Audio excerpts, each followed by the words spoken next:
नमस्कार दोस्तों, मेरा आज का मुद्दा है मेरे देशवासियों को, शहरवासियों को, प्रदेशवासियों को साइबर फ्रॉड से बचाना।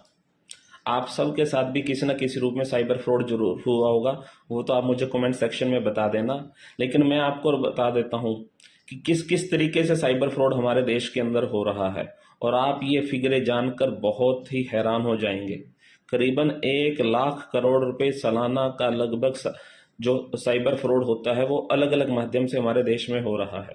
अगर आप कोई नई गाड़ी लेते हैं, 1-2 महीने के अंदर ही आपको फोन आ जाता है कि सर रोड साइड असिस्टेंट का कार्ड हम आपको बनाकर दे रहे हैं, 15 साल तक आपको सर्विस देंगे, कीमत सिर्फ 3,500-4 हजार रुपये है पूरे 15 साल की। आप खुश होकर उसकी सर्विस को अप्लाई कर लेते हैं। नतीजा निकलता है कि वो कार्ड किसी काम का ही नहीं होता। कई बार ओटीपी के माध्यम से आपके साथ फ्रॉड हो जाता है। कई बार आपने अमेजोन, फ्लिपकार्ट के ऊपर कोई चीज का रिटर्न ऑर्डर किया, जैसे ही आप रिटर्न ऑर्डर करते हैं कुछ टाइम के बाद आपको कॉल आती है कि सर आपने रिटर्न ऑर्डर किया है, आपकी कंफर्मेशन के लिए ओटीपी चाहिए, और आप ओटीपी देते हो, पता चलता है आपके अकाउंट से पैसे कट जाते हैं। आप क्रेडिट कार्ड यूज करते हैं, वहां से कई बार आपके अकाउंट से पैसे कट जाते हैं। आप पेटीएम यूज करते हैं, जीपे यूज करते हैं, कई बार आपको कोई स्कैनिंग कोड भेज देता है, अपना कोड आपको भेज देगा, क्यूआर कोड, और आप उसको स्कैन कर देते हैं और आप फ्रॉड के शिकार हो जाते हैं।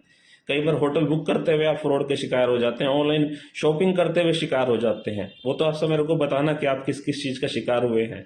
लेकिन मेरा सवाल ये है कि क्या इसका कोई हल नहीं है? क्या कोई हमारा शिकार करके चला गया, हमारे को लूट कर चला गया, और उसके बाद हमारे पास कोई हल नहीं है? हमारा प्रशासन, जो पुलिस है, साइबर क्राइम है, क्या वो ये चीज करने में सक्षम नहीं है? तो मैं इसका जवाब दूंगा, बिल्कुल सक्षम है। तकनीकी रूप से बिल्कुल हम सक्षम हैं ये काम करने के लिए, लेकिन कमी है तो काम करवाने की।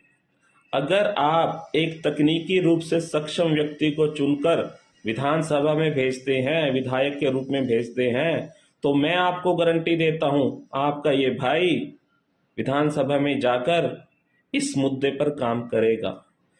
क्योंकि इन चोरों को पकड़ना, इन ठगों को पकड़ना बहुत आसान है। कई केसों में इनको पकड़ना बहुत आसान है, आसानी से इनको पकड़ा जा सकता है, लेकिन इनके खिलाफ शिकायतें भी दर्ज नहीं की जाती। क्योंकि इससे क्या है, कई बार पुलिस रिकॉर्ड में क्राइम बढ़ जाता है कि आपके एरिया में इतना क्राइम हो रहा है, इसलिए पुलिस वाले आपकी शिकायत ही नहीं दर्ज करते। जब शिकायत ही नहीं दर्ज होगी तो उसको पकड़ना तो दूर की बात है। ऐसे बहुत से इंस्टांस हैं जहां पर मैंने कई बार भेजा है इनको रिकॉर्ड, किस व्यक्ति को ऐसे पकड़ा जा सकता है। कईयों की मैंने वेबसाइट भी बंद करवाई है। अकेला लड़के मैंने बहुत कुछ किया है। दोस्तों, मैं बार बार आपको एक ही चीज समझाना चाह रहा हूं कि एक पढ़ा लिखा व्यक्ति इस देश के अंदर बहुत बदलाव ला सकता है, लेकिन पहला बदलाव आपको लाना पड़ेगा। अपने आप को बदल के एक ऐसे व्यक्ति को चुनना पड़ेगा जो आपकी इन सारी समस्याओं का हल करने की क्षमता रखता है, और आपको गारंटी देता है कि जो काम कई सालों से नहीं हुए वो उस काम को 1 महीने, 2 महीने, 6 महीने के अंदर कर देगा, और एक ऐसी परमानेंट व्यवस्था ला देगा कि आगे से उन कामों में कभी आपको फ्रॉड नहीं होगा। हम टैक्स भी दे रहे हैं, हाउस टैक्स भी दे रहे हैं, हर चीज पे टैक्स दे रहे हैं, पार्किंग के चार्जेस भी दे रहे हैं। अब फ्रॉड वाले को भी हमने ही चार्जेस देने हैं क्या? कई हजारों का फ्रॉड हो जाता है, फिर शर्म आती है कई बार बताने में किसी को कि मेरे साथ ये फ्रॉड हो गया। तो दोस्तों, एक बार फिर से आपसे यही प्रार्थना है, इस बात पर विचार कीजिएगा कि ये जो चुनाव है पानीपत शहर का, ये किसी नेता की जीत और हार का नहीं है, ये किसी की नेता की इज्जत का सवाल नहीं है, ये आपकी जीत और हार का चुनाव है। अगर इस चुनाव में एक पढ़ा लिखे व्यक्ति को आप चुनने में सफल नहीं हुए, तो ये समझिए कि आप जो अभी तक सिस्टम चलता आया है वही सिस्टम आगे भी ऐसे चलता रहेगा। आप ठगी के शिकार होते आए हो और ठगी के शिकार आगे भी होते रहोगे। इसलिए समय आ गया है बदलाव का, एक व्यक्ति को चुनने का जो बदलने की ताकत भी रखता है, जज्बा भी रखता है, और हर रूप से सक्षम भी है।